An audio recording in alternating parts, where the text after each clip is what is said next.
Hello and welcome to episode 2 of the 3 on NY3 podcast, which is focusing exclusively on New York's new 3rd district and the race for Congress in the district this November. My name is Andrew Whitman. I'm an unemployed political journalist based in Port Chester, that is in the Westchester County slice of NY3. I'd spent the past 14 years as senior political correspondent for FiOS 1 News and for RNN Television. We hope you enjoy the debut episode of the podcast and our focus on the Westchester slice of the district and our interview with New Rochelle Mayor Noam Bramson. We're going to have a similar episode focused on the Nassau County chunk of the district, the heart of the district, really, coming soon. This episode will be our first featuring a one-on-one extended interview with a candidate for Congress in the 3rd. We will get to that shortly, but I want to start with a couple of bits of podcast business, if I may. Right now, the plan for the podcast is to publish new episodes twice a week, whenever possible, on Tuesdays and Thursdays. It's possible those days may change. It's also possible we might miss a Tuesday or Thursday along the way. We will try not to, but we are somewhat at the mercy of the campaigns and their schedules, among other things. Of course, we're following the court challenges to the New York State redistricting process and the potential impact that could have on the 3rd district. A state Supreme Court judge, a Republican in Steuben County, ruled the district lines set out by the state legislature to be unconstitutional in a March 31st ruling, declaring that the map represented an unconstitutional partisan gerrymander. That is not the end of the story. Democrats are appealing that ruling.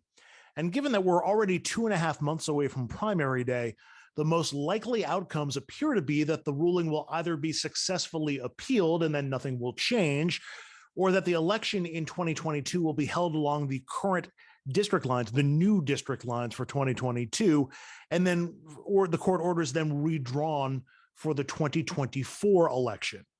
It's also possible that the outcome of the case is to delay the primaries and redraw districts this year, or somehow redraw everything and still keep June 28th as primary day. Not sure either one of those are possible. We shall see as the court eventually rules, and we will, of course, monitor that case and revisit it here on the podcast if and when it is important to do so. I've also been encouraged to ask you all to click like and subscribe to the podcast wherever you're watching or listening to it right now. The video is available on YouTube. The audio posts to most major podcast apps. This episode features our first extended conversation with a candidate for Congress in New York 3. Today, we're speaking with Robert Zimmerman, who comes from Great Neck, Long Island. It's also my first real chance to explain the format for these interviews, which also kind of explains the podcast title, 3 on NY3.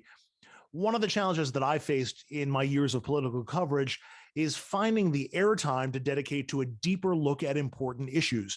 Too often, the media, whether that's TV or print or radio or whatever, has limited access to the candidates and to elected officials, which means with the time that you have, you got to bounce quickly from subject to subject at the expense of greater depth and context and questioning.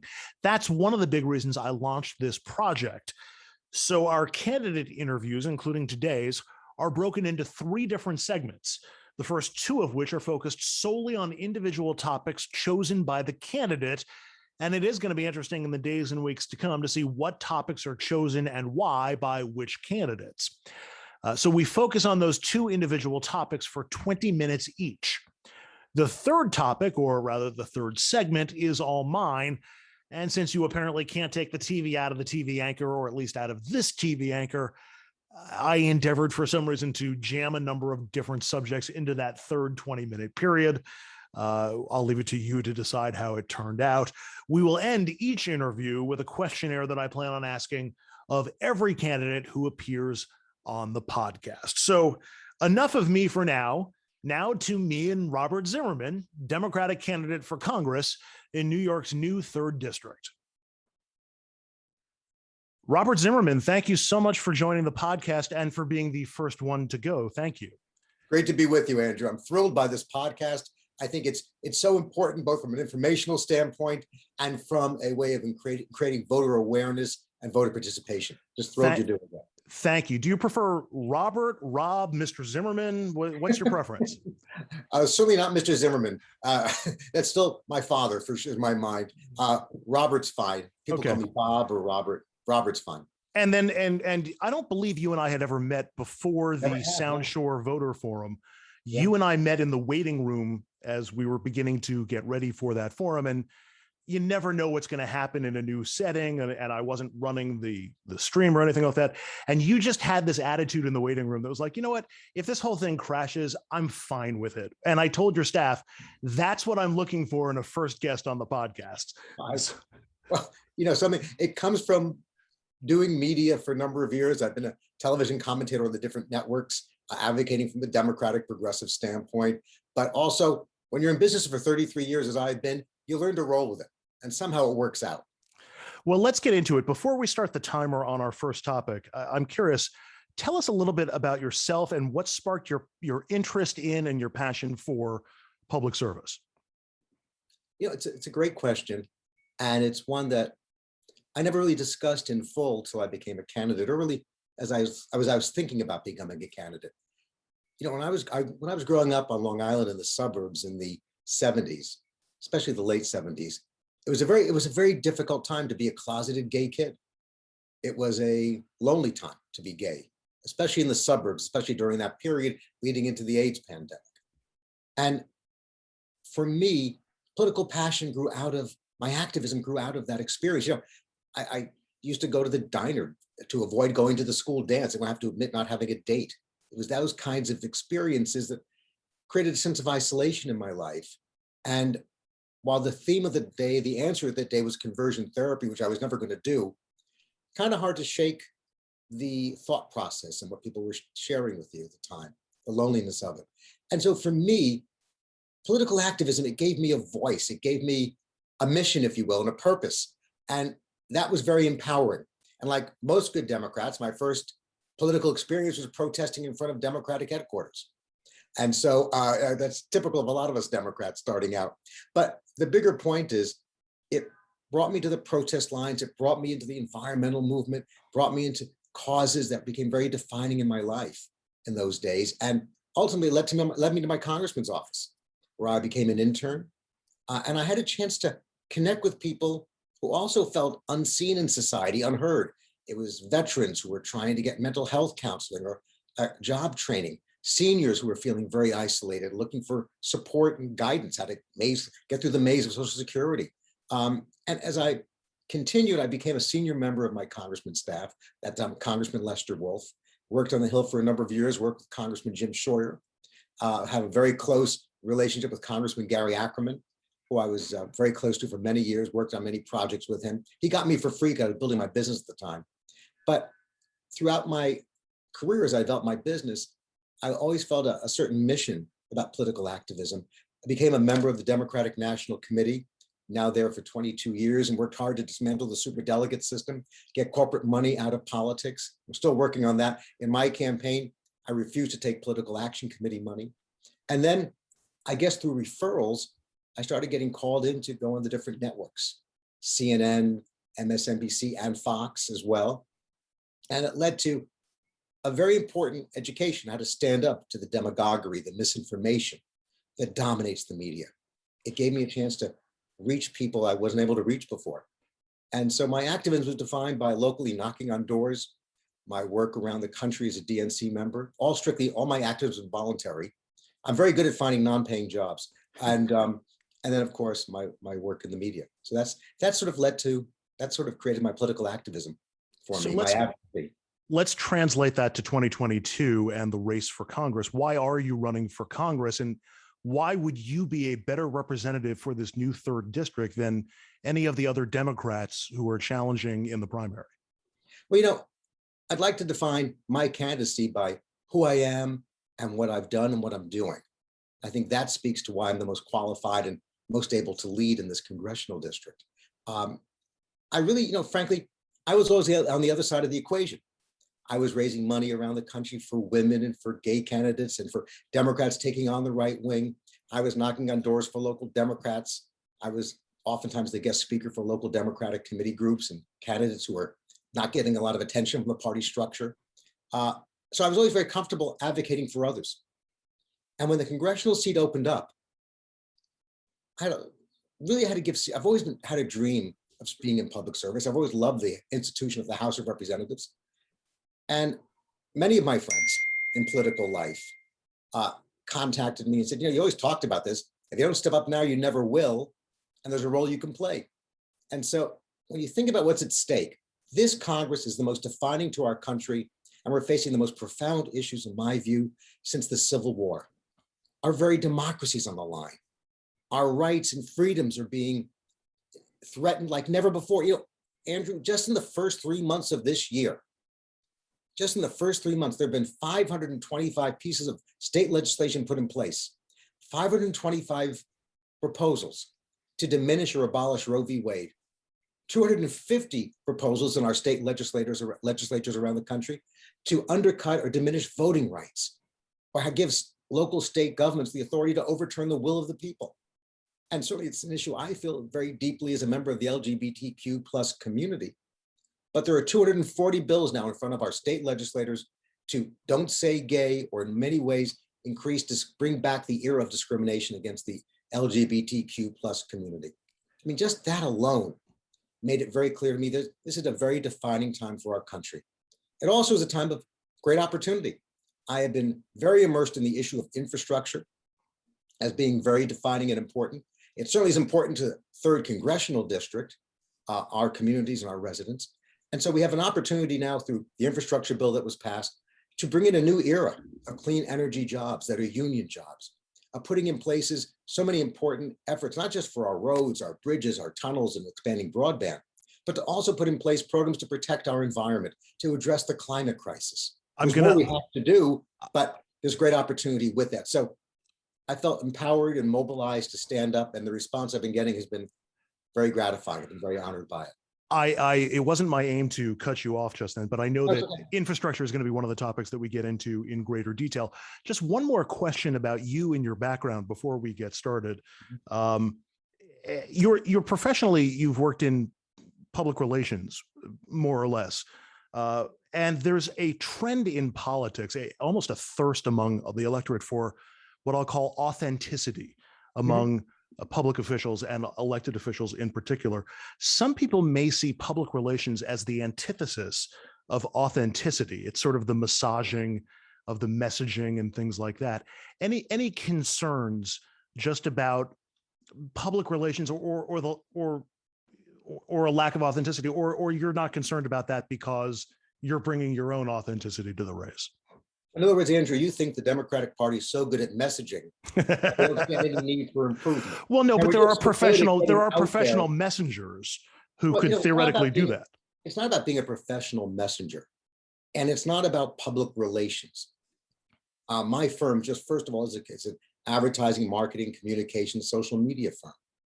I think all those disciplines are absolutely essential if you're going to be an effective representative, if you're going to be an effective advocate.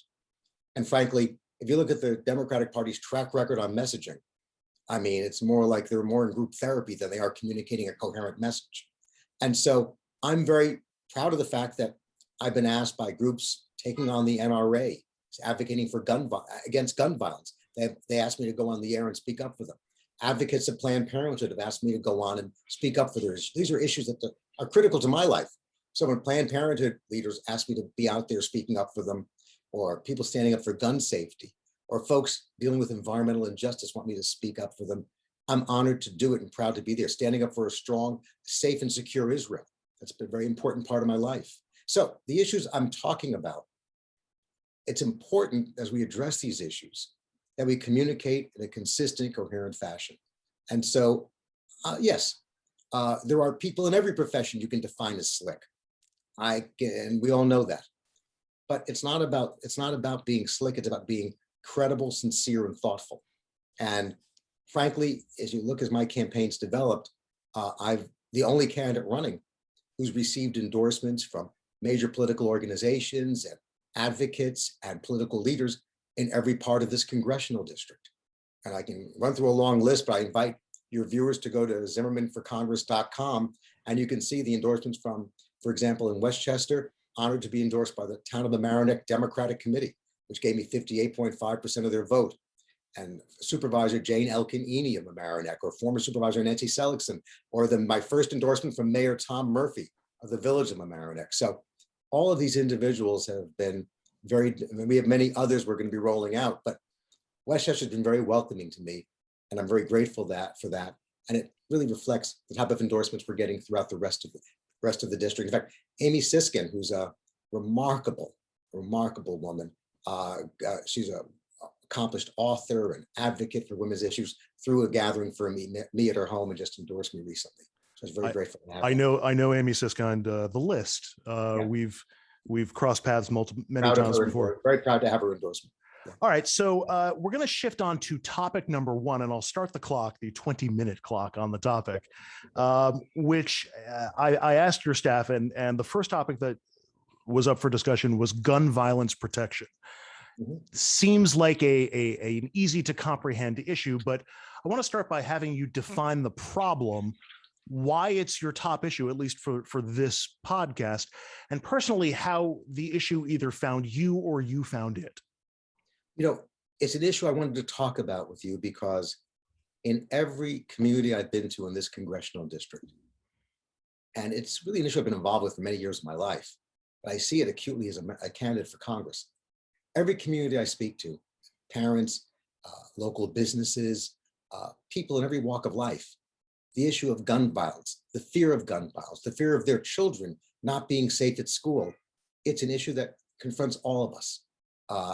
And we see, of course, a flood of illegal guns just occupying our cities. We have the toughest gun laws in New York State, but we still have enormous risk to gun violence and actual gun violence for a bunch of reasons we can get into, including the way the bail reform laws were handled. But most of all, we've got to talk about, we've got to talk about the amount of illegal guns that flow into our state and the need to increase penalties on those who traffic in illegal guns and make more serious criminal penalties and enforcement provisions against them.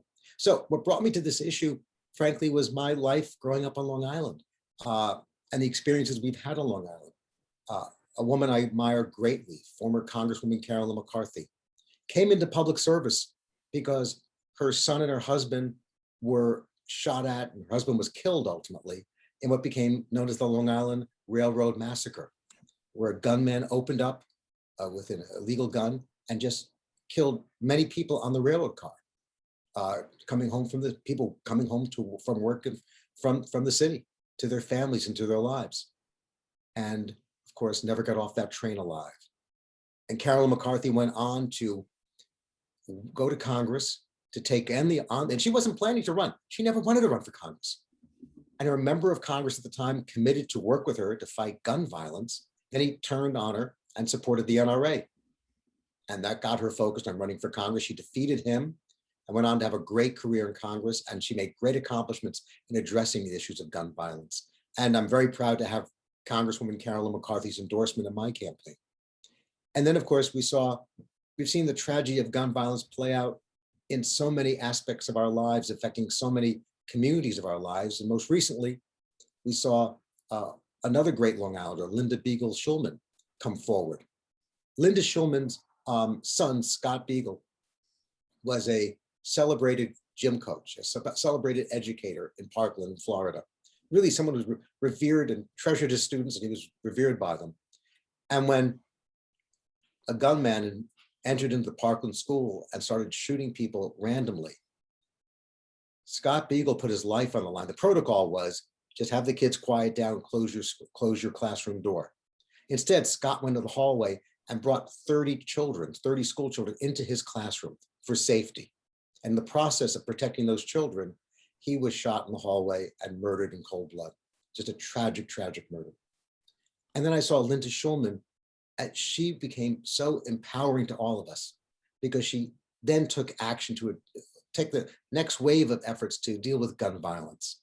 She went to Albany, and she actually, because of her leadership, got the very strict laws passed against ghost guns.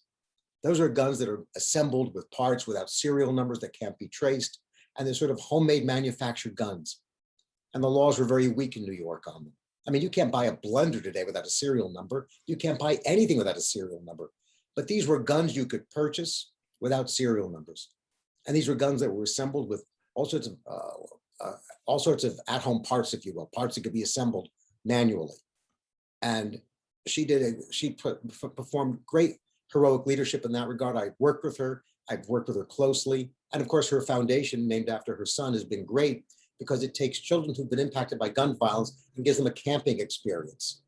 And so the Scott Beagle Foundation is just a wonderful, wonderful foundation for children, helping them get out of a gun violent environment, an environment where they've been exposed to gun violence and live their lives. So that was very important. And of course, when I began my campaign for Congress, Linda Beagle-Schulman endorsed my candidacy, and I'm very proud to have that support too. So I think we've fairly well established the issue and your focus on it.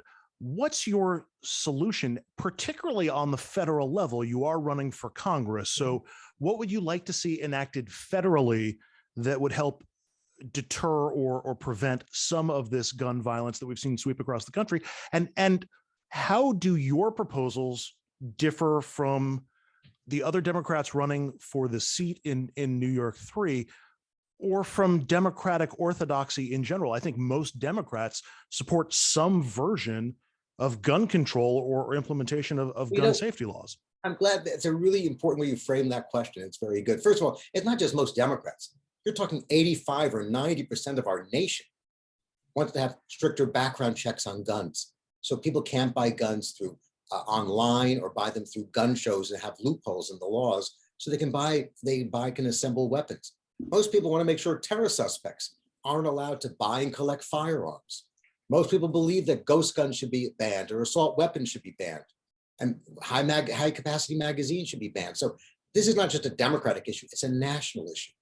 I think where I differ from many others is that I have the endorsements of two of the leading anti-gun violence, gun safety advocates in the nation, in Carolyn McCarthy and Linda Beagle-Schulman. And the reason I raise that with you on this program is it speaks to credibility.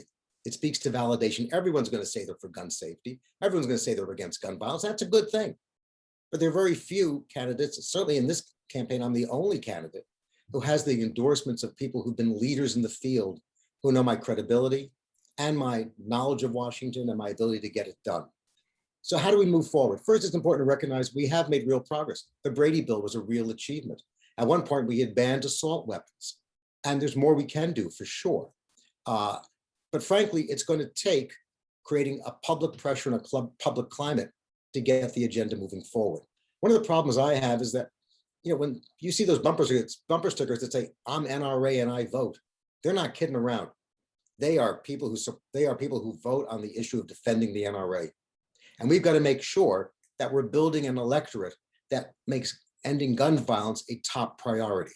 And they vote on the issue. And they hold Republicans and Democrats accountable when they will not stand up to the NRA. And I've taken on my party too on the air. I've taken on my party locally when they've not been aggressively standing up against gun violence. But I would only point to you that, yeah, there'll be political risk at doing this. But what the heck are you running for Congress for if not to take these kinds of risks? How many more acts of violence, how many more tragic murders do we have to see on our streets of our cities or in our schools? And what's the public official's risk? They'll lose re-election. That's the greatest risk they face compared to someone losing their life. I think public officials have got to learn how to handle it. Well, let's explore where the hopes and sort of ideals on this issue meet the political realities. You've referenced Carolyn McCarthy, the former Congresswoman, multiple times. You also mentioned the Brady bill. I doubt very highly that any of the proposals that Congresswoman McCarthy got through, including the Brady bill, could pass in today's Congress and probably won't be able to pass in tomorrow's Congress once we get into 2023, because best case scenario, it's going to be just as divided, just as equally segregated in Congress as it is right now. Worst case scenario is Republican House and Republican Senate. So how do you make progress given the political realities in Congress? You know something? That was the same argument used about why you couldn't pass the Brady bill, why you couldn't ban assault weapons, why you couldn't put other measures in place for gun safety. But I would argue, sir, we're too divided, we're too polarized. We know all the excuses. There's no excuse for a lack of action. And quite frankly, we have one thing in our favor that rises above the polarization in Congress. And that is the unity of the American people around these proposals. And it's up to those of us who believe in this issue so deeply to take that unity in our country and bring it to bear on members of Congress and to hold members of Congress accountable. Will it be easy? Of course not. Will it happen in the first 6 months? If I'm privileged enough to be in Congress, of course it won't happen in the first 6 months. But is it something we can accomplish by our persistence? Sure we can, because we've already done it.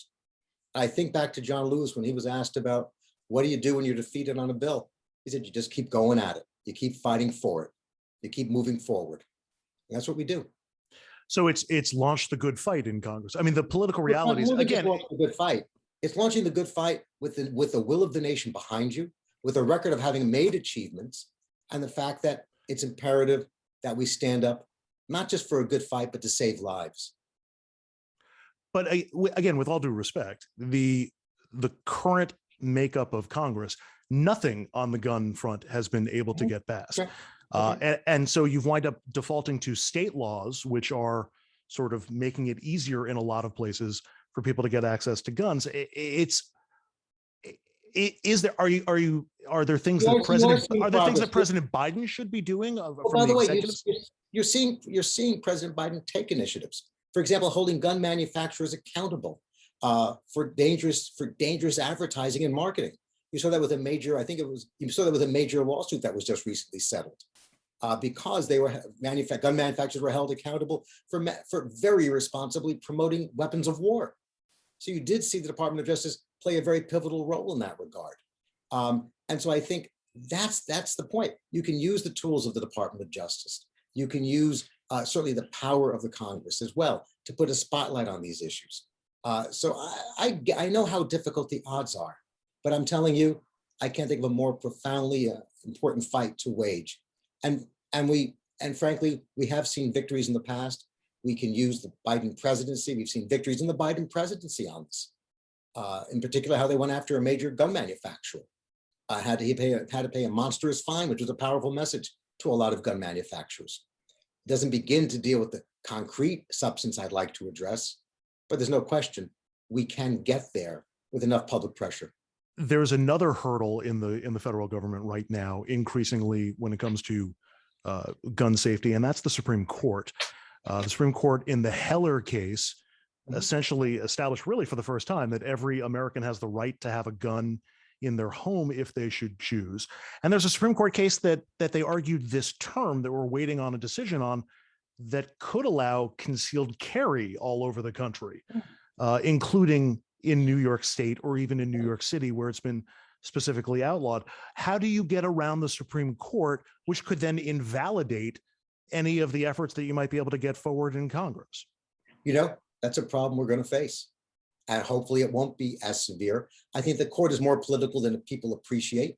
And I think they're not looking to, hopefully will not look to undermine the role of Congress. But whatever the court does, there's no excuse for Congress not to act. There's no excuse for the public not to speak up. And can they undermine us? Sure. I mean, some of the decisions you're talking about have horrific ramifications for public safety. But the bigger point is, as a member of Congress, you can only focus on what you can do.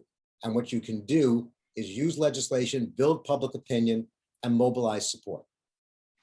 So and the president may also call upon the president to use his levers of power in government to also take action. So what kinds of measures would you like to see implemented? Would you like to see an assault weapons ban come back? In your mind, do people have the right to have a handgun if they want to, or should that be up to? No one is saying to take guns away from people who are sportsmen, who use it for sport, for hunting, for fishing. No one's saying one shouldn't be able to have a gun in their home for their self-protection if they feel that's necessary. But everyone should have a gun that is registered and licensed, number one. And they should buy a gun legally, not through loopholes, not by going through gun shows or by avoiding background checks. And hopefully, and they should be required to make sure they store it safely at their home. There should be requirements about how a gun is stored, so it doesn't get in the hands of children or other individuals who might. And there are so many examples of fatal tragedies at home. What should the penalty be if a gun owner handles their gun irresponsibly? Let's say allows it to get stolen or doesn't store it safely. Should that person be prohibited from owning a gun? Should they be fined? Should they be jailed? Well, it's a very good question. I think we have to look at the range of penalties. Certainly, if someone handles a gun irresponsibly, they should be prohibited from having a gun again for a very long time until they're able to show they can handle a gun responsibly. And if their conduct engages in or leads to the potential of a dangerous situation, I think you have to look at a range of very serious penalties and jail time. That I think all of that makes sense to do that. I mean, how many more examples do we need in our country of people collecting firearms for the purpose of launching domestic terrorist attacks, collecting firearms and enormous rounds of magazines of weapons, of bullets, for the purpose of going to a school and engaging in a mass shooting or a nightclub or a religious center? So yes, there have to be very serious penalties put in place, ranging from jail, ranging from issues pertaining to jail time, certainly, and serious penalties. Imprisonment certainly should be an obvious one for all of these issues. But my point to you is, and it's always a phony argument to say that we're trying to undermine the Second Amendment. We're trying to take guns away from people who are engaged in hunting and sports, or trying to have a proper gun at their home, a gun that's legally bought and legally licensed, that they have for their self-protection. That's not the issue. The issue is making sure we have severe penalties in place. It should include everything from imprisonment to being banned from having a gun, if you are engaging in dangerous environment to activity that threatens other people. And we also should have red flag laws in place like we do in New York State. It's long overdue. And so there are many steps that can be taken nationally. The only thing we can't do is not act. For that, there's no excuse. There are some technological advances that might be of benefit. The so-called smart gun technology, which was put on the books in New Jersey, which said once smart guns become technologically feasible, it was going to require all guns in the state to then be smart guns that identify your fingerprints or your handprint and will only fire for the registered owner. I've heard some proposals talking about better bullet tracing so that if a gun is used in the commission of a crime, you can identify where the bullets came from. I've heard people discussing. I also understand that point, Andrew. When it comes to bullets, one of the work that's being done in New York State should be done nationally, is to make sure we can somehow confiscate or abolish cop killer bullets. Certain bullets that are created that are designed to pierce gun vests that cops wear. Those types of bullets that are put in place that can pierce gun vests that are designed to actually pierce military armor. There's no reason for anyone, there's a hunter or a fisherman, or anyone who's engaging, a man or woman, in recreational activities, for gun activity for recreational activities, to have cop killer bullets, or bullets that pierce military styled armor or a body cover. I've spent, over the course of my career, I've spent time in Montana and Louisiana and Texas, and got a much different perspective on guns and people's relationship to firearms.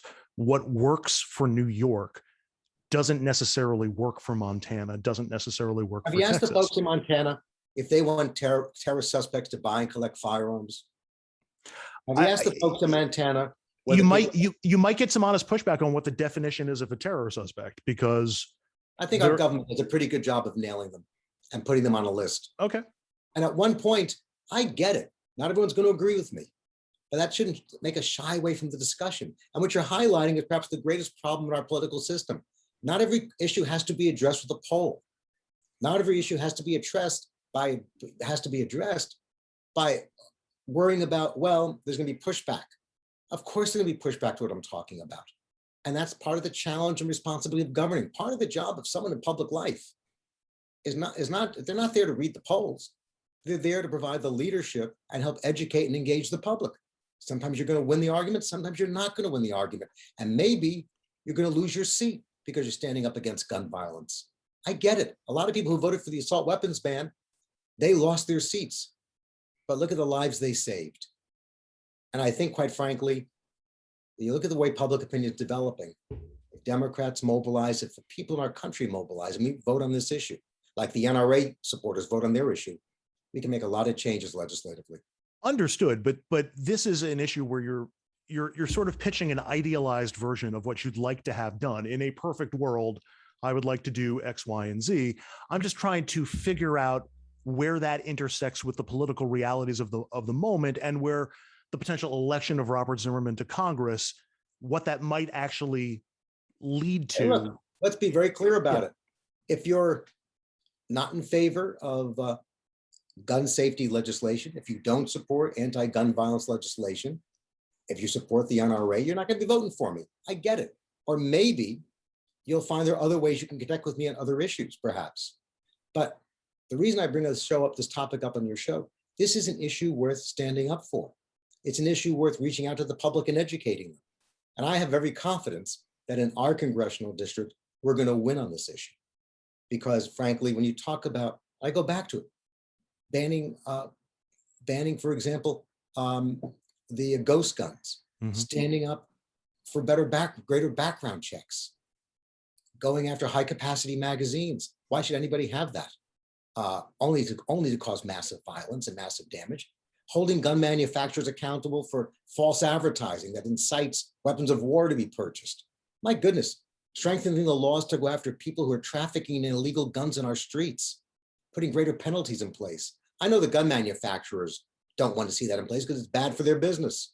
But I'll tell you something, and I must tell you, because I've spent a lot of time talking to folks who are members of the NRA. Most of the people who are in the NRA support the issues we're talking about. And we've got to make them realize we're not trying to take their guns away. We're trying to protect their lives, the lives of their families as well. So I think it's important. You can talk about the NRA as an organization, you can talk about the gun manufacturers, but a lot of the individuals who are members of the NRA who own guns also want to make sure they have a safe environment. They want to make sure other people store guns safely. And they want to make sure that people can't engage in illegal trafficking of guns, or in fact, creating an environment where mass killings can take place. I don't know if you heard that noise underneath that last answer. That's the timer going off. I took advantage. I talked past it for 30 seconds. Sorry about that. You're a professional. I expect no less. So moving on, we'll move to topic number 2, which you've listed as infrastructure. Once again, I'll ask you to define the problem or the issue, why you felt it necessary to bring into the program today, and again, how the issue found you or how you found it.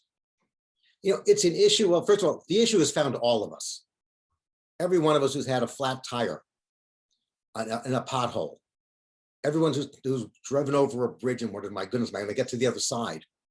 Everyone who had trouble with broadband connections, who wondered about why tunnels are not being built, like in New Jersey, for example. This is an issue that impacts all of our lives in a very real, personal way. It impacts our lives as we face the fear of flooding and the dangers of the environmental crisis and the impact of environmental injustice in lower income communities. So this issue has been, my goodness, on my mind and part of my life since I worked on Capitol Hill. And we've lived with the urgency of infrastructure needs for decades. And I think it's a great credit to the Biden presidency, to the Democratic Congress, that the largest infrastructure bill passed since Eisenhower was adopted last year. I think it's a tremendous accomplishment. And it's something that, you see, infrastructure is not just about roads and bridges and tunnels and the traditional concept. It's about standing up to the environmental crisis in front of us, because infrastructure funds mean retrofitting sewage treatment plants so we can protect the Long Island Sound from pollution of nitrogens. It means providing millions of dollars for the filtration system in the town of Mamaroneck, which is desperately needed. Infrastructure means hopefully we can dredge the Rye City boat basin, which is in desperate need of dredging. Infrastructure means stepping up and bringing real concrete change to protect our environment and protect the health and safety of our communities. I mean, in Washingtonville, many people still are not back in their homes after the remnants of Hurricane Ida. In Queens, 19 people lost their lives living in basement apartments in substandard housing because of the massive flooding that came in. So when we talk about infrastructure, we're talking about physical infrastructure. We're also talking about making America ready for the future by protecting our environment, protecting our physical lives, our quality of life, protecting our public safety, and dealing with the climate crisis. So what's your plan for infrastructure? Is it another bill for larger dollars? Is it, and what specifically within the district? Because we have the Long Island Railroad, we have Metro North Railroad, we have those issues, we have highway issues, we have bridge issues, the physical infrastructure that you were talking about. I'm also curious what you would propose to help those people in Queens that you were talking about who were impacted by flooding, as have people along the North Shore of Long Island and the Sound Shore of Westchester.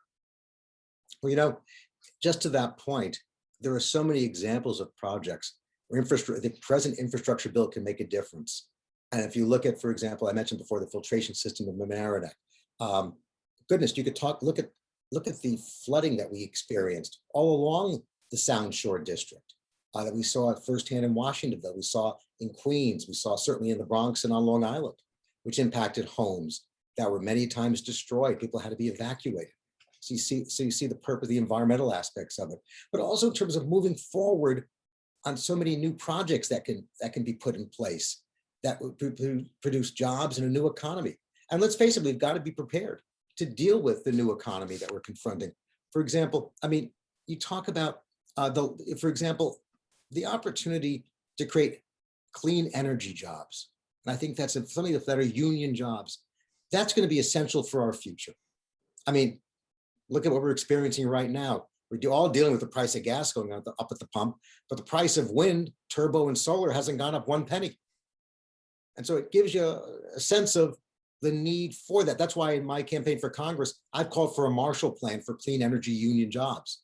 In the same way, our nation famously rebuilt Western Europe after World War II, an extraordinary achievement led by former General Secretary of State, Secretary of State Marshall at the time in the Truman administration. It was a remarkable accomplishment.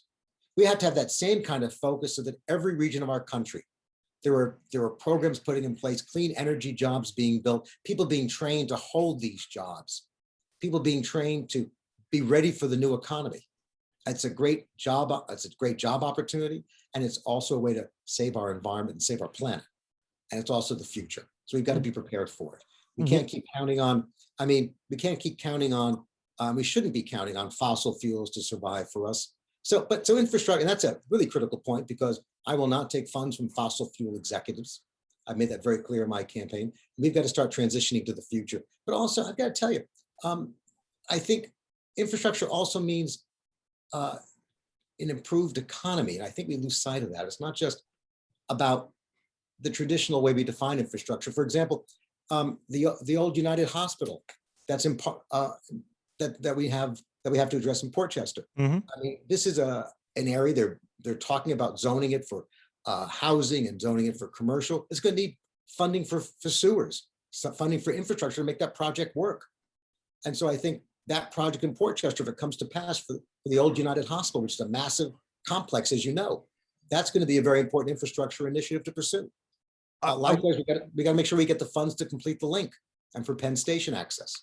I want to drill down on a couple of specific points that you made on clean energy, which I think a lot of people would support pursuits of clean energy or bills that would enhance clean energy.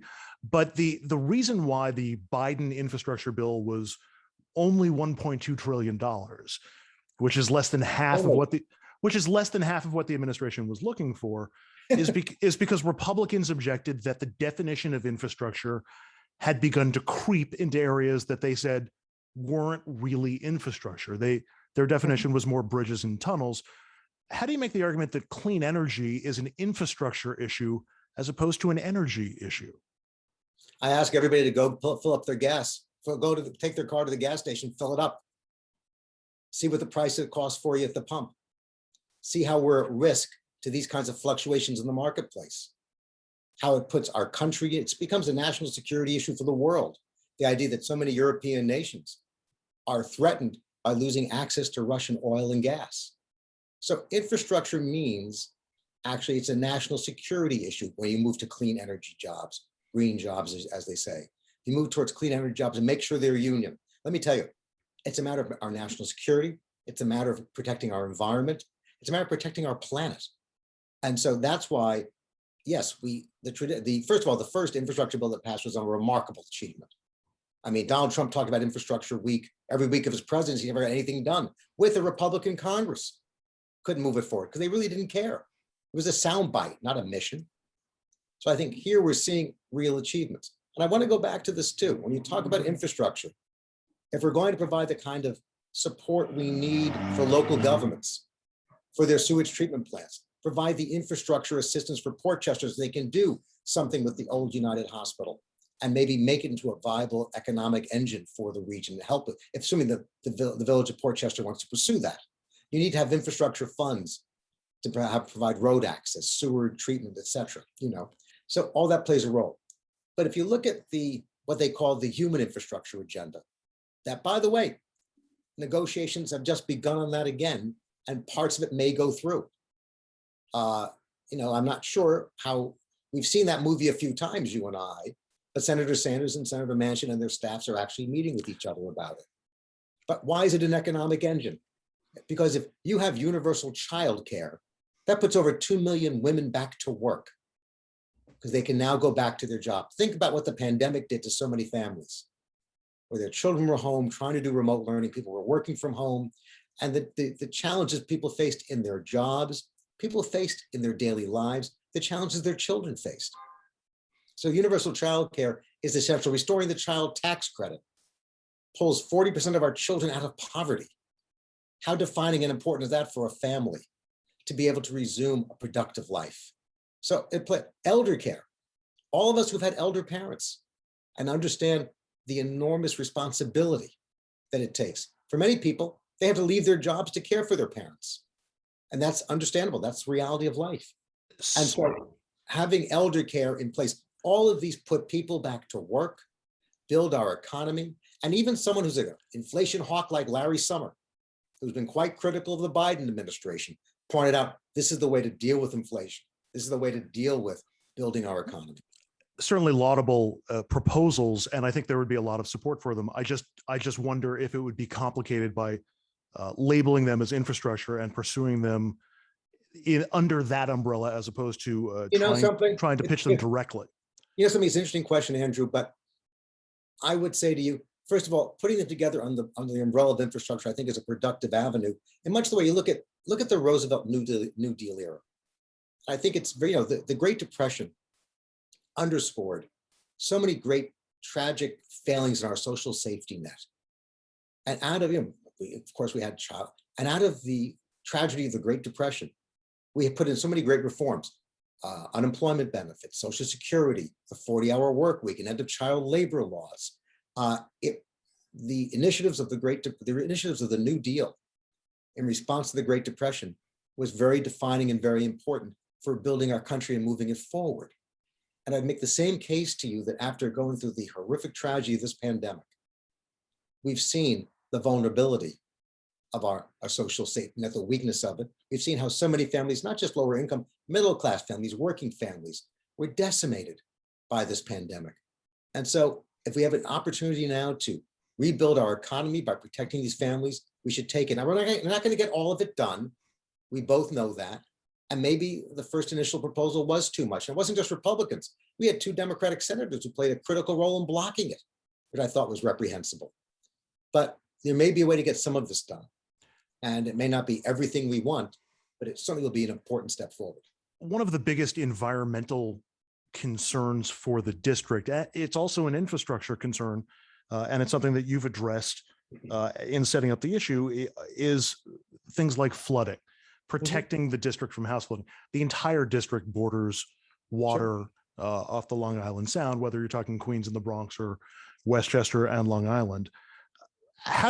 But the idea of creating infrastructure that protects home flooding, to a lot of people, feels like New Orleans and trying to hold the floodwaters back. Is that what you're talking about? Or are you talking about seawalls and other physical constructions to try to defer or somehow hold the sea back? What kinds of protections are you talking about? We're going to have to rely upon local government for their advice and guidance on this, in terms of maybe new ways to construct housing so housing is not as vulnerable. They're doing that in the city now. In certain parts of the city, they're building houses through different procedures based on what they call Florida standards to elevate the homes. So maybe it's up to how we construct housing differently. I'd rely upon local governments to give us their direction about how we protect both the quality of water, the protection of the Long Island Sound, and make sure we can protect our communities from facing severe flooding. So there are a lot of ways to do that. One of the most important ways is many of our sewer systems have to be changed because the pipes are just physically too small for the amount of rain and storm coming in. because of the climate crisis and the once in a lifetime storms that literally happen maybe every month, or maybe, certainly many times a year. So we're facing increasing changes in our weather patterns. So we have to look at local government, work with local government to get their guidance on it. But there's no question, infrastructure means protecting the Long Island Sound. And we have, look, certainly in Westchester, Nancy Seligson has done just a masterful job, the former Mamaroneck Town Supervisor, a great job in terms of protecting our Long Island Sound and making sure that it has the funding it needs to improve the quality, our water quality, our fishing life there, our hatcheries, and also protecting it as our national park, which is what it is for us. And certainly Supervisor Jane Alcanini has done just a wonderful job in Mamaroneck in terms of protecting our water quality. And I have to give a shout out to Mayor Tom Murphy. When he confronted the massive flooding in Washingtonville, his leadership was really heroic for that community. So we have to be there as a federal government to support them in their efforts. And that's my mission as a member of Congress. Back to the political realities of the moment, and I'm sorry I keep harping on that, but that's actually one of the key issues that I have in this race and in this current political moment. But in the recent infrastructure debates, one of the arguments that we heard from Republicans is the process of implementing any infrastructure changes. Democrats want the federal government to basically run the job. Republicans want to farm it out to private enterprise and the private sector and let them run these projects. Democrats want these jobs to be the jobs that are created to be union jobs.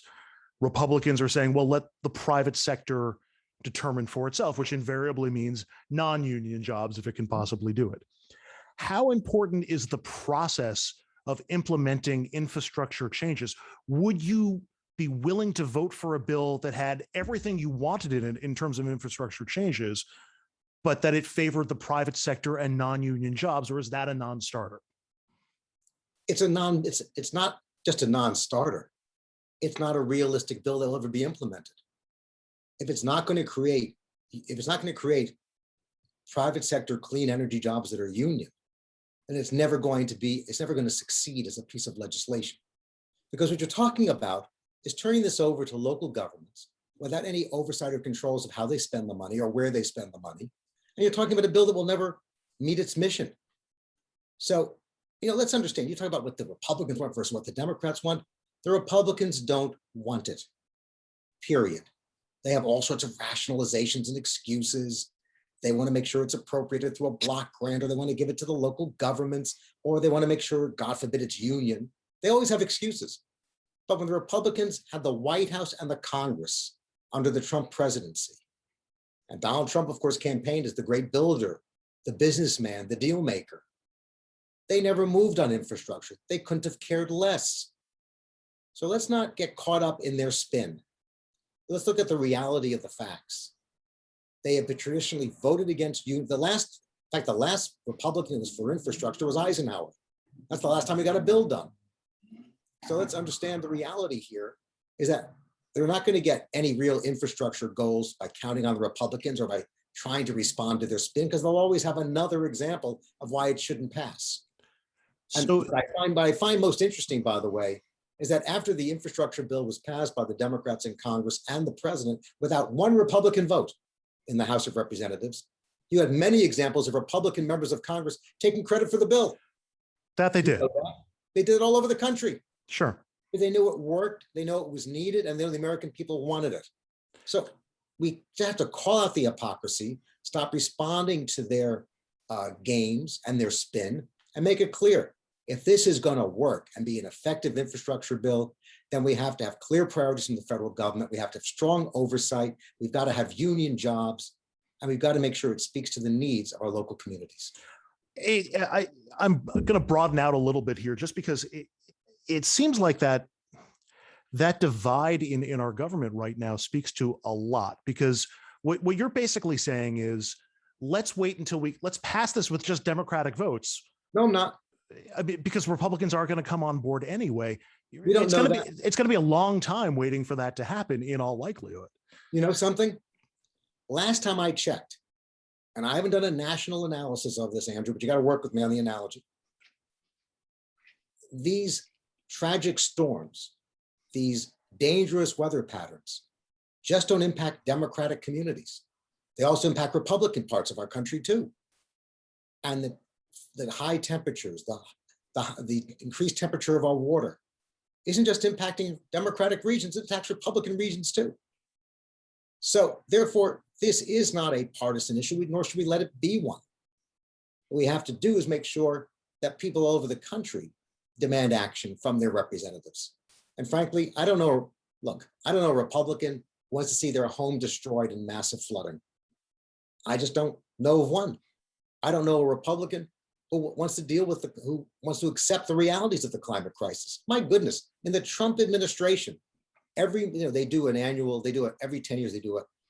report every 10 years. Every department of the federal government does a report assessing the environmental crisis of the climate situation. And it's their environmental crisis report. And in the Trump administration, every major, and we're talking about Homeland Security, the State Department, the Defense Department, all of them came together and did a report, and they all concluded the same thing. The environmental crisis is a threat to our national security. We're seeing that now, of course, because of Russia's role in Europe with oil and gas, and it's a threat to our quality of life and to the future of our planet. So if the Trump administration's appointees recognize it, then frankly, the Republicans have run out of excuses. So my point to you simply is, even though Trump did nothing on the issue, in fact, ignored it and called it a hoax, the realities are very real. And I think we can mobilize the national will to move forward on it. And we certainly have to try. You make a compelling argument that it's a bipartisan, or it should be in your mind, a bipartisan issue that has not translated to votes in Congress or to the Senate. So what's the secret formula that no other Democrat has figured out to get Republicans on board? There's no shortcut to it. There's no mystery to it. For a lot of folks, they got to feel the heat before they see the light. And it's important to keep the public pressure on. And frankly, the public has a role here. The public has a role in terms of demanding action on these issues and not falling for the spin or thinking someone else will handle it. We all have a role in protecting our planet. In fact, we all have a role in terms of saving our democracy. So that being said, I'm going to stand up there as a member of Congress and work in a bipartisan way as best I can. And we've seen bipartisanship succeed. Look at the Long Island Sound, the funding for the Long Island Sound. We've had bipartisan support in Congress to protect the Sound, to improve the water quality in the Sound, to stand up to deal with nitrogen that flows into the region. We've seen bipartisanship work. There's no reason we have to give up on it. I'm not going to give up on it. I'm going to continue to build coalitions. And when we can't, we're going to help a lot of people feel the heat before it, so maybe they'll see the light. But we've got to know, we've got to be prepared both for the political battle on these issues and find ways to build coalitions. We've done that successfully in the past. I'm not giving up on the future. And with that, we hit the timer for the end of topic. You know, I heard it. That's why I wrapped up so quickly. You got me trained. I'm so glad. I had no idea it could work this effectively. Now we come to the third segment, which are the questions that are coming from me. And I'm sort of caught up in my own hubris here because all the years I worked in television, I would have 20-minute segments with candidates or with lawmakers. And I would always feel very frustrated that there were limits on how much we could spend on any one topic. That's why I've picked this format for the podcast, but I still find myself wanting to carve up my 20-minute segment into a number of different issues, which I'm going to do for better or for worse. And I find myself torn on the first topic. I want to get into inflation and the economy, but instead I'm going to start with an issue that honestly, I'm surprised that I'm starting with, and that is, I want to start at the Oscars last week. I don't care about Will Smith versus Chris Rock, who was wrong, who was right, whose team you're on. But what happened in the Oscars really bothered me. And I couldn't figure out why until the next day or even a couple of days after that.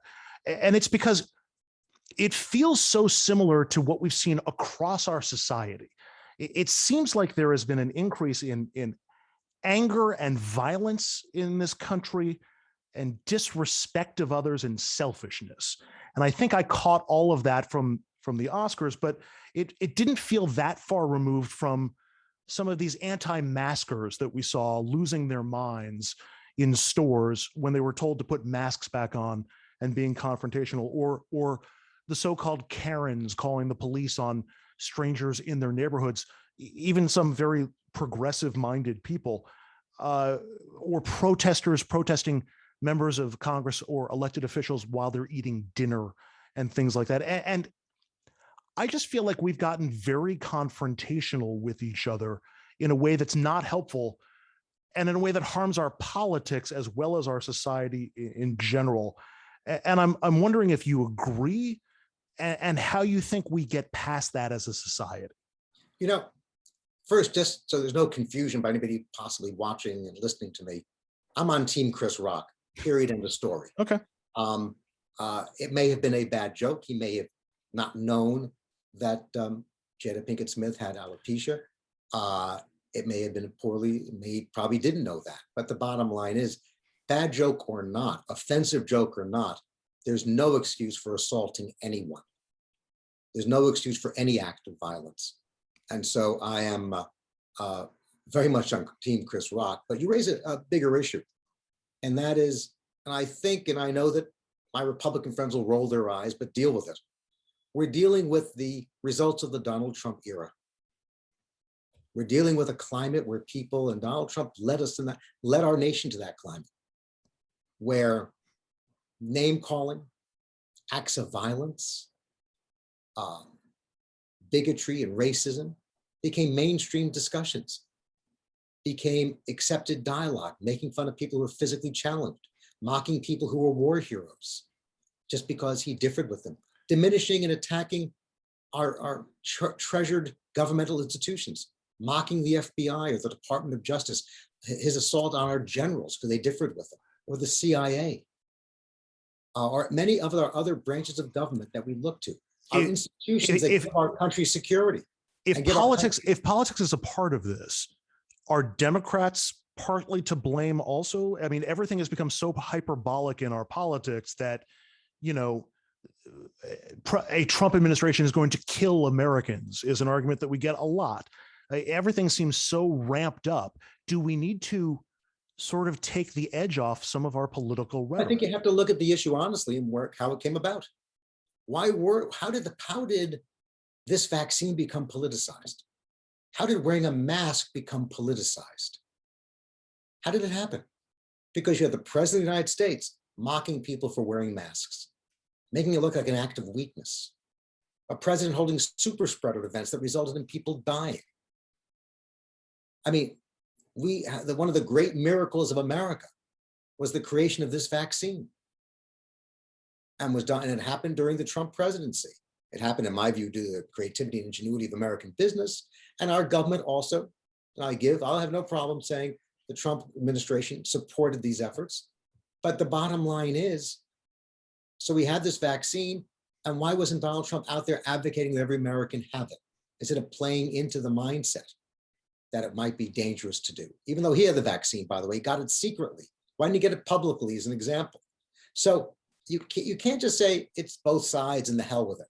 The heck, you know, it's podcast, I can say that word. But you can't just say it's both. People love to play that game. Everybody's at fault. That way, nobody's at fault.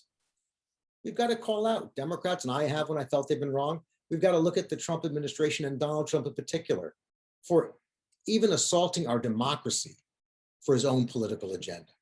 Do you consider politicians to be, for lack of a better word, moral leaders? Should they be moral leaders? Would you be a moral leader if elected? I think it's my obligation, my duty, it's my pride to be a moral leader and to be an honest leader. We can all have differences about what's moral and what's not, but I've got to express my moral view.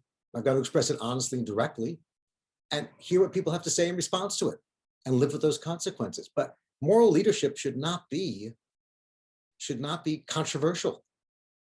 Doing unto others as you want them to do unto you. Love thy neighbor. These are guiding principles in our lives. And I think we've seen the role of media in terms of diminishing that. And I've been on the networks for a number of years, and we've seen important issues be reduced to really vicious personal talking points. And I think that is, very dangerous. Speaking of the media, and just to put a bow on this portion of the issue, the way most Americans found out about what actually did happen between Will Smith and Chris Rock was seeing uncensored feeds coming from other countries because ABC deleted it or bleeped it out. Are we past that point in America, considering where everybody has all these channels and all this? Should the networks should we be allowed to air uncensored stuff on network television, at least when it comes to live events like the Oscars? No, I don't think you want to sanction the use of profanity. Okay. As a common course of discussion. Richard Burton, great, of course, British actor, Shakespearean actor, said vulgarity is just a sign of weakness and a sign of a lack of education. And we're all guilty of vulgarity, myself included from time to time. But the point is, I don't think we want to give it sanction. It's not that approach isn't sort of sticking a finger in the dam, considering how much we seem to be inundated with that from other sources that are easily accessible. You want to go to a comedy club and hear blue humor? That's your prerogative. You're an adult. Okay. You can do what you want. But, we have to, and it really does concern me because we have to have, in my view, certain standards of discourse, certain standards of conduct. And we all have to engage in that kind of process. Now, I'm not advocating censorship. What I am saying is that there should be, I'm not suggesting we should know what happened there, but we have to be mindful of the various type of audiences that are watching and sometimes mainstreaming this kind of behavior because it's not okay. Fair enough. Fair enough. I want to jump to inflation now because it's the inflation in the economy is the number one issue across the country. Any effort to combat inflation or to help the economy is going to be a group effort if you're elected. I'm more curious, as opposed to fixing it, what's causing it right now? When we first saw the spike in inflation, it was supply chain backups.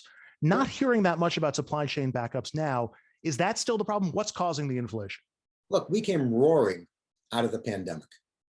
We have a strong economy. We've got 11 straight months of private sector job growth, 7.9 million new jobs. Our country's ready to get back to work. So if you have increased demand and limited supply, it's going to drive up the price, and it is painful. It is horrific. And there's price gouging, and I hope the Department of Justice goes after the price gouging. It is just a paralysis on families and offensive. We're also dealing with the crisis in the Ukraine. And one of the consequences of that is certainly price gouging by the oil companies, but also the fact that we're dealing with the cost of that war is affecting us at the pump. It's affecting Eastern Europe as well. And it's affecting the European Union and our NATO countries as well. So a lot of factors that go into inflation. And you turn to inflation hawks like Larry Summers. He'll tell you infrastructure, build back better. Putting people back to work is the most effective way we can deal with inflation. And that, I think, is important to look at. Also, let's face it, wages are up, and that's good news, but it's being cannibalized by the prices of everything else going up. So it's a serious impact on our lives. Well, and that's not a recent trend.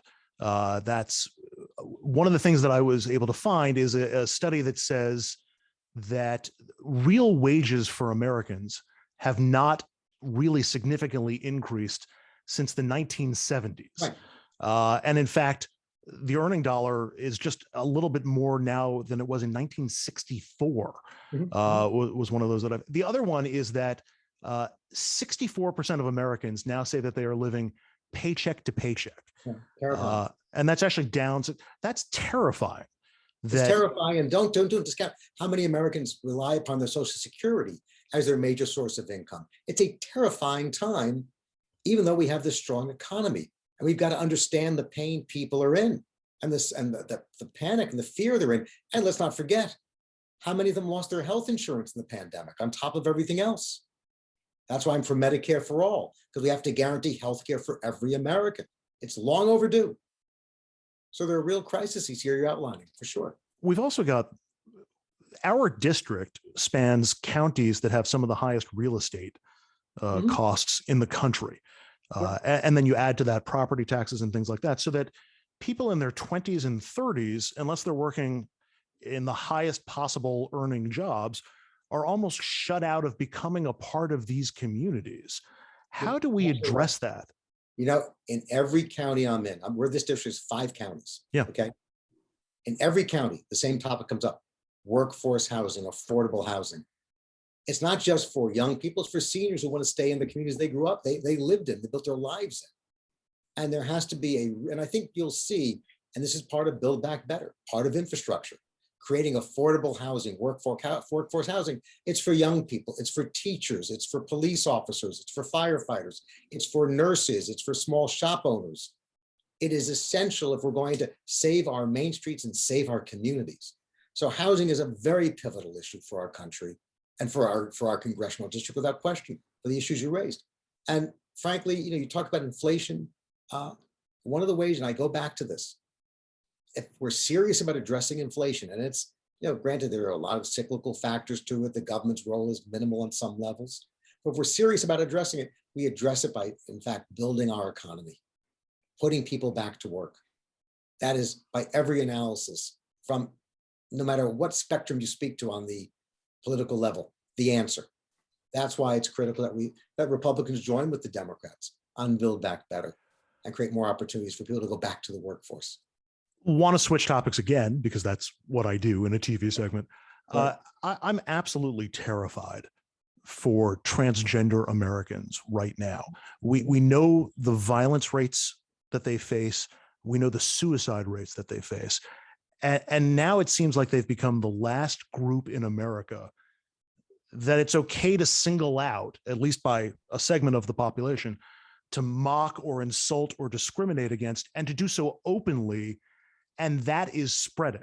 And we're seeing that in state after state, red state after red state. Beyond passing laws to help protect transgender people, which again may not be possible in the divided Congress that you're likely to face if elected, how do we best help them and promote the acceptance of transgender Americans? You know, it's I was talking to a very close friend of mine whose nephew is transitioning right now. And I said to him, and it summed it up. So I said to him, so how is he adjusting to school, to activities in school, socialization? And he looked at me and said, you don't really get it. He said, our only concern is making sure he stays alive. And every day, we just want to make sure he's still alive. Fear of suicide, fear of violence against him. And that just drove it home to me a few years ago so emphatically. And certainly as a member of the LGBTQ plus community, as a gay man, I am profoundly sensitive to these issues, and these issues have a powerful impact on me. But I remember it wasn't too long ago, gay people were just open targets on the street.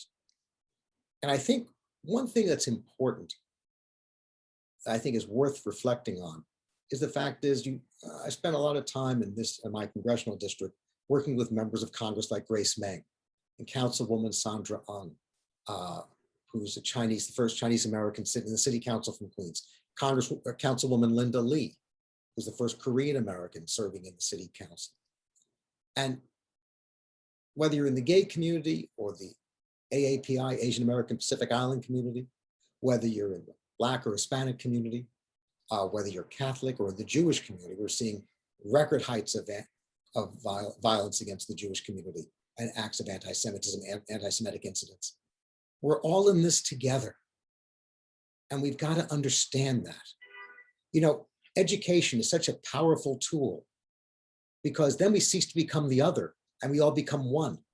We can all learn from each other and appreciate our history, our joint history. And I think that's a very important method, a very important tool that can be taken. So I think education is critical. I think, in fact, giving our police the proper tools so they can really record and go after those who engage in violent crimes, hate crimes, and impact the transgender community so emphatically. It's so important to do, because the transgender community is a target, and police have to have the proper tools and the proper recording device, the proper records to be kept. and the proper reporting tactics so we can trace down these hate crimes and deal with them and bring people accountable. The Department of Justice does not keep records on these matters, and they've got to. Why is that important? It's important so we can just analyze the trends that are happening around the country, areas of our country that are, or transgender people are particularly targeted, and begin to put the proper protections in place. So there's a lot that can be done through law enforcement and education that we have to do. Two quick follow-up questions. One, transgender participation in sports. It's a big talking point on the right. Should transgender athletes be allowed to compete with the gender with which they identify? Yes. Okay. Every sport, there are some who are taller, some who are stronger. Everyone's a bit different. And my concern is not doing anything to encourage further discrimination or isolation of the transgender community. And frankly, you made a point I want to go back to for a second, Andrew. We used to be able to count on our local government officials to stand up at the very least against hate crimes. They've walked away from that responsibility in many states. That's why it's up to the Department of Justice. That's why for our educational environments to improve it. Sadly, many of them are not in our education community. Second follow-up, should gender affirming surgeries, whether that's an actual sex change or other more cosmetic, quote unquote, cosmetic procedures, be required to be covered by health insurance? Yes, they should be. Okay. You're talking about the survival and well-being of these people. No one does this as an experiment or for fun. They do it because their lives require it, and they need this to stay. They need this to live. I have about 2.5 minutes left before we get to the lightning round. So I just want to ask you, I asked you earlier why you wanted to serve in Congress. My next question is why you want to serve in this Congress. If you were looking to buy a house and there was a house on the market that had everything you wanted, all the rooms, the right money, the right space, it was even better than you imagined. It has a pool that you weren't expecting. The neighborhood ain't too great. But the neighborhood has Marjorie Taylor Greene and Lauren Boebert and the guy in North Carolina, and Sarah Palin wants into this Congress now. Yep. Why would you want to move into that neighborhood? You know, it's well put. Andrew, I can't think of a more difficult time to be in Congress. I can't think of a more challenging time. I can't think of a more important time to be in Congress.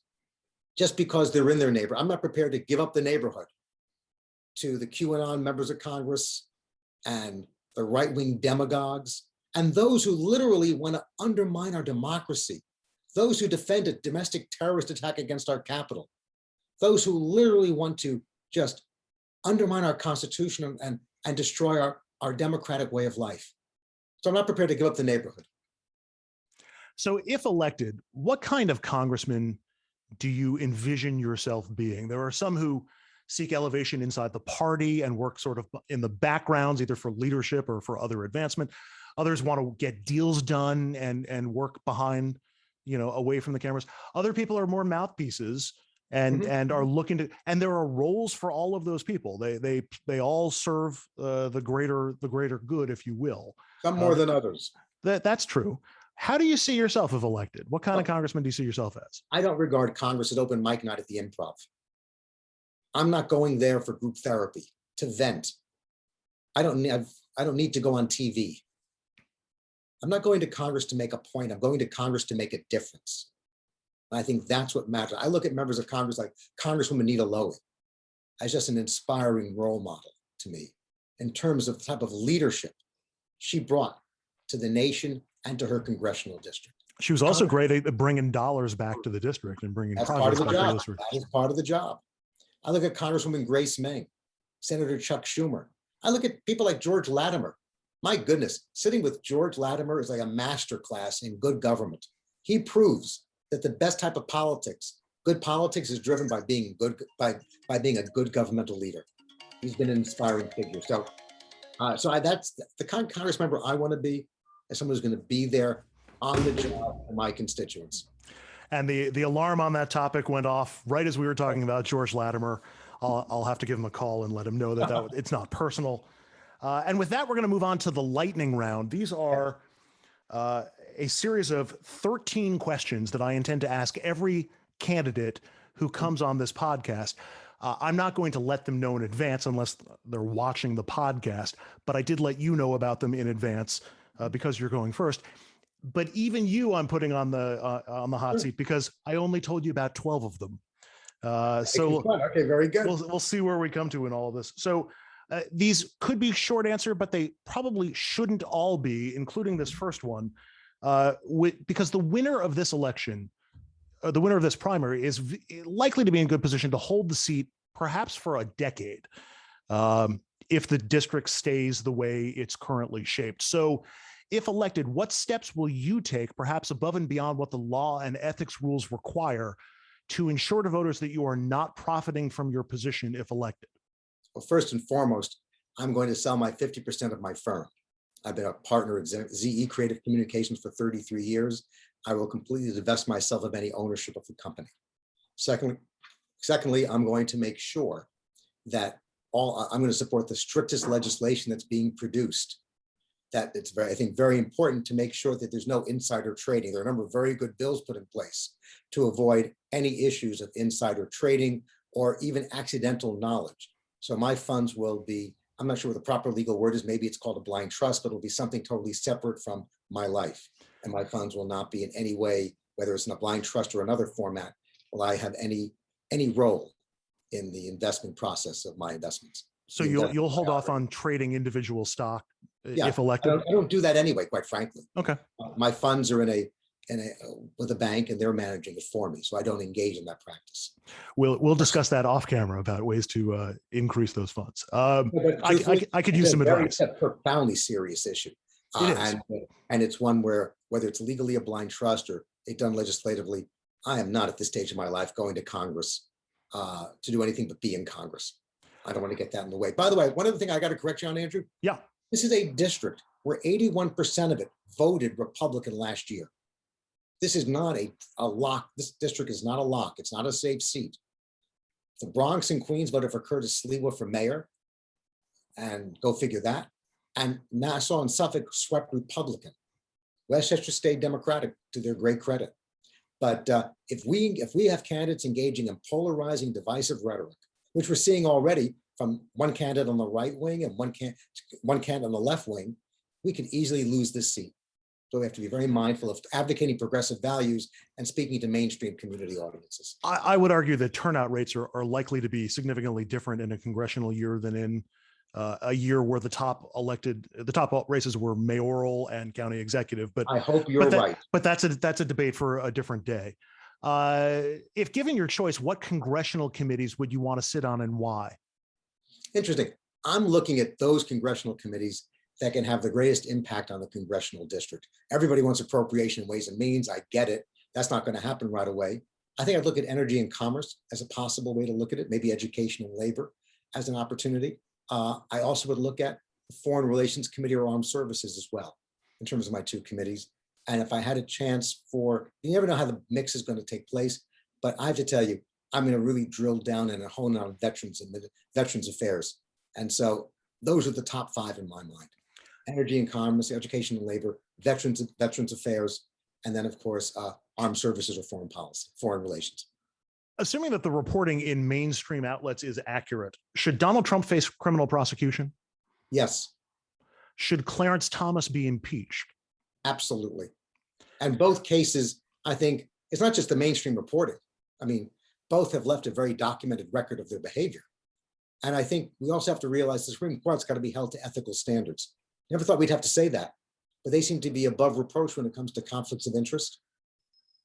Even though doing so, prosecuting Trump or impeaching Clarence Thomas would almost guarantee that Biden will be prosecuted once he leaves office, and that, Sonia Sotomayor will face an impeachment. I mean, there will be reprisals, and they'll just grind our government down even further. You know something? No one is above the law. And the idea that we're not going to prosecute an individual who encourages a domestic terrorist attack on our country because of the political pressure is not acceptable. And frankly, Sonia Sotomayor is never going to be held to a conflict of interest issue because there's nothing about her record that excuses it. Can Republicans lie and say that? Sure they can. But is it going to have any meaning? No. I mean, at one point, You got to put the spin aside and deal with the very real realities of governing. And so Clarence Thomas has, not just through, granted, we can all argue about the tragedy of his decisions and his lack of intellectual scholarship and even interest on the job, but the blatant corruption of this, the conflicts of interest here, and the fact that the Supreme Court has got to be held to the same standards of other judges in terms of dealing with conflicts of interest and ethics. Think we can speed up as we go through these as we're Okay, going sorry. through. No, that's okay. These were supposed to be a little meaty at the beginning. Is there ever a circumstance where it would be appropriate for a member of Congress to lie to their constituents? No, there would not be. There would be justification for not. For example, if you serve on the Intelligence Committee of the House and you're given briefings that for the sake of our military overseas or for the sake of negotiations you can't share publicly, then you may not be able to disclose it fully to your constituents. And you have to give them a reason why you can't disclose it fully to your constituents. But lying, no, but sometimes because of the sensitivity of the briefings you're given, you can't share all that information. Name a public policy position or a decision that you've made in the past with which you now disagree or regret. You know, it's interesting. It's a great question. One that comes to mind has to do with nuclear power. I was one of those who marched against the Shoreham nuclear power plant. I don't regret it because at the time, they couldn't prove they could do it safely or economically, and there was no way to get off Long Island. So I don't regret doing that. But I was adamantly opposed to nuclear energy. And now we're seeing many decades later that there are ways perhaps to do it clean. You can do clean nuclear energy. So I'm open to that. I'm open to looking at it as a possibility. So while I don't regret protesting Shoreham, I do think I'm more open now to looking at the prospect of can you do nuclear energy in a clean way. We had similar debates in Westchester over Indian Point, which is shutting down or is now fully shut down. Name a public policy position or decision that you think might be out of step with the bulk of your party. I guess there've been a lot of them over the years. You know, I was advocating for LGBTQ plus rights when I felt too many leaders in my party were dragging their feet. I certainly have stood up for tax fairness. I've been a strong advocate of restoring the state and local tax deduction, which Chuck Schumer's been a great leader on, but not enough Democrats have mobilized behind that issue, as far as I'm concerned, effectively enough. So I think there are examples such as that. I certainly those who advocate defunding the police, and we have that in this campaign as well. I think they are clearly out of step with the country and out of step with how to achieve real, thoughtful reforms that also support our police. We can do both. If you are elected to Congress this November, then you'll be up for re-election in 2024, where there will also be a presidential election happening. Should Joe Biden be the Democratic nominee for president in 2024, or should he step aside for a new generation of Democratic leadership? If he wants to run, I'm going to support him. And I think he's done a heroic job, especially in the Ukraine crisis. I mean, it's underreported, but the idea that he's able to hold our European Union together with NATO and also avoid the missteps of leading to a world war is an extraordinary achievement. And we can all debate steps that could have or should have been taken, but none of us are in the situation room. None of us are getting the briefings from the Joint Chiefs. So it's very easy to make your opinion based on what you see on TV or what you read in the paper. But the bigger point is, I think it's been I think we're seeing real leadership, really leading the world community. His infrastructure bill, the fact we have 400 people got shots in the arms and we're pulling out of this pandemic really speaks to, I think, the great leadership he's shown as president. And so if he chooses to run again, I'm going to support him. What's the best Republican idea that you've heard lately?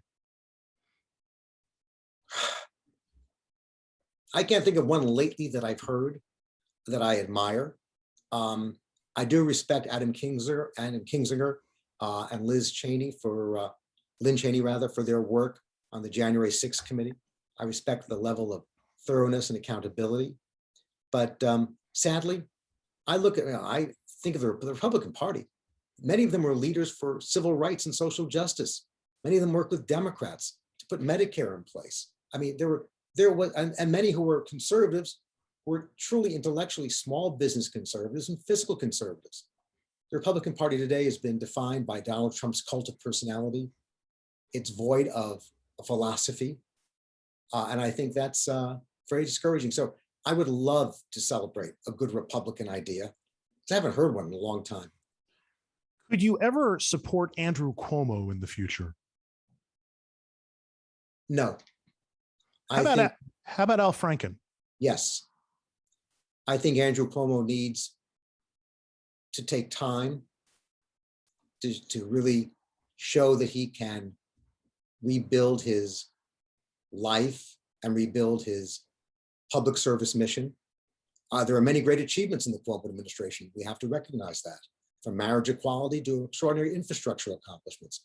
But there are many issues that have to be answered to and fully discussed, and he's not fully discussed them and engaged them. So I don't believe he should be a candidate. I don't believe that candidacy is the only way you define public service. Al Gore certainly defined when he lost the presidency, he created an international mission around the climate crisis. So I don't encourage or support Andrew Cuomo running for office again. I think in many ways, he abused his authority and abused his position, and his behavior towards women was unacceptable. So I think for those reasons alone, there may be other ways he can serve, but he should not be serving in public office. These questions are going in decreasing order of importance. Oh, wait, Al Franken? Yeah. Al Franken. I think, frankly, the facts in his case were never aired, just accusations. Okay. And I think if the facts of his case were aired properly, I think it would be important to do. And I think he was a great senator, and I hope he does run again. Have you, Robert Zimmerman, ever imagined yourself in any sort of dream or fantasy as president of the United States? Never. Never, ever. I thought about being a center fielder for the Mets. I thought about being on second base for them. I thought about being in the dugout. Those are my fantasies. I never fantasized about being president. It's not a job I want. It's funny. I'm one of the few people you're ever going to meet, Andrew, who's not running for Congress for the purpose of running for another office. Okay. I don't want to be in the Senate. I don't want to be governor. I don't want to be president. I love the institution of the House and what it represents. And that's why I think it's never been more critical to be there. Thank you. These are the kinds of things that I want to know. You've also set up nicely my next question, which is, what are your favorite sports teams? My favorite sports team is the New York Mets. That is my, I'm a long-suffering Mets fan. I can't afford the therapy to figure it out, nor do I have the time to figure it out.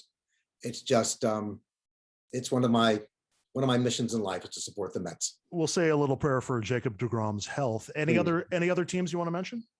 It's funny. When I was a kid, I was very young. I lived in Boston, Massachusetts, Newton Lower Falls, Massachusetts. And I became a devoted Boston Celtics fan.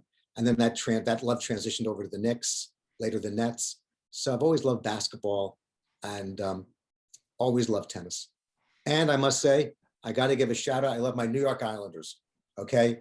It's more of a religious fervor than a sports commitment. You certainly seem to enjoy pain on the sports front. Yeah, exactly. How much of an Islanders fan are you? Because they're the low hanging fruit in this district. They're practically in the district if they're not actually in the district. So how much of an Islanders fan are you? First of all, something, at the end of the day, I love the Islanders because it's a religious commitment to love the Islanders. You're a Long Islander. It's a personal commitment to support the Islanders. But I love the Islanders. I love the Mets. That's what I grew up with in so many ways. Can you name any two current Islanders? As a matter of fact, I can't. Okay, fair enough. But I go to the games. Fair enough. And I cheer them on. And that's, I'm going to get some flack for that. But I always felt an obligation to go to the Coliseum and now to go to Belmont. I just have a good time with my friends there. Almost done, because we're definitely pushing it on time. Your favorite political movie or TV show, and why? By the way, my favorite Islander of all time, Bobby Nystrom. Okay. He is, because I'll tell you why. When I was a kid and used to hang out and watch them play, he always would sign hockey pucks and show us some of his moves. He was just a great guy and a great Long Islander. So I have great memories of him. Love hockey. I'm not an Islanders fan, but I love hockey. Favorite political movie or TV show, and why? The West Wing. The West Wing. I'll tell you why. It's not because it's about politics. It's because it's about patriotism. And it's about values and beliefs. And during the pandemic, I started watching, because I was home like all the rest of us, started watching them on reruns. And it holds up so well. That and the Golden Girls. Those are my two. Is there any character on the West Wing that is you or that you aspire to be? Good question. Maybe Rob Lowe. I get confused for him often, in case you're wondering. People mistake me for him all the time. But I sort of like his idealism and navigating through the pragmatism. The Sam Seaborn approach. It's interesting that you mentioned the West Wing. I'm a huge fan of it, and that leads to my next question, my final one. Early in the show, the president on the West Wing, Jed Bartlett, decides that speaking his mind is more important than winning re-election. And he says it, he repeats it multiple times. This is more important than re-election, which speaks to a sense of political courage that is in awfully short supply these days. And very good for fictional TV, by the way. In Washington, yeah, but there's a lot of members of Congress whose top priority seems to be just getting reelected. My final question is, why do you think that is? And what's more important than reelection for you? You know, I've known a lot of people who served in Congress over a lot of years. And many of them who served for decades, nobody remembers. Some who've served for 2 or 3 terms are part of history. I think of Al Lowenstein, who led the Dump Johnson movement, Bella Abzug, Shirley Chisholm. I think of many of those folks who made history by what they did in the office, not how long they served in the office. So I guess in response to your question, I'm not, and I think it's an important question to bring up, serving in Congress is not defined to me by how long I'm there. It's what I do when I'm there. And that's how I define public service. Well, I really appreciate the time, of which we've taken more than we initially allotted. I do want to ask, the next phase of this podcast, after we go through all of the candidates, is hopefully I can either bring the candidates back for another round of interviews, or I'd like to try to set up one-on-one debates between the candidates 2 at a time. I hope you would be amenable to that, assuming we can work out the details with your staff. I would love it. I think it's so important that we have debates with rebuttals and fact checking. You know, sometimes in the forums, they're not allowed to actually engage with each other in terms of counteracting. And there are many times I've had to put my arms firmly to my side and grab on the arms of my chair by some of the rhetoric I've heard and some of the revision of history. And I think it's to the benefit of voters in the district if individual candidates are the one keeping each other to task, as opposed to somebody in my position doing so. So that is our job. Fantastic. Well, I want to thank you again for the time and for answering all of these questions. And I hope you enjoyed it. And it was a lot of fun. We'll see you on the podcast again, sir. Thanks very much. I look forward to it. Thanks so much. And there you have it. My thanks to Robert Zimmerman and his campaign team. We had planned for these interviews to run about an hour. This one ran about an hour and a half and feels like this will be about the norm. So other campaigns, you are so advised, running about 90 minutes here. Interesting conversations today on both gun violence prevention and infrastructure. I'm certainly looking forward to the conversations and hopefully the debates that follow here on the podcast. And that brings us just about to the close of this episode of 3 on NY3. A few reminders. You can follow the show on Twitter. The show's handle is @3onNY3. Mine is @WhitmanAndrew. Video versions of the podcast are available on YouTube. Audio streams can be found on all major podcast hosting apps. Just search for 3 on NY3. Please like and subscribe to the podcast wherever and however you are consuming it. If you have any questions about the podcast or for the candidates, or if you have suggestions or complaints, are interested in sponsoring the podcast or forming a media partnership, or even to ask me about my questionable Zoom background, you can email the show at 3onny3@gmail.com. Primary day is June 28th. Election day is November 8th. This has been 3 on NY3 with Andrew Whitman. Bye-bye for now.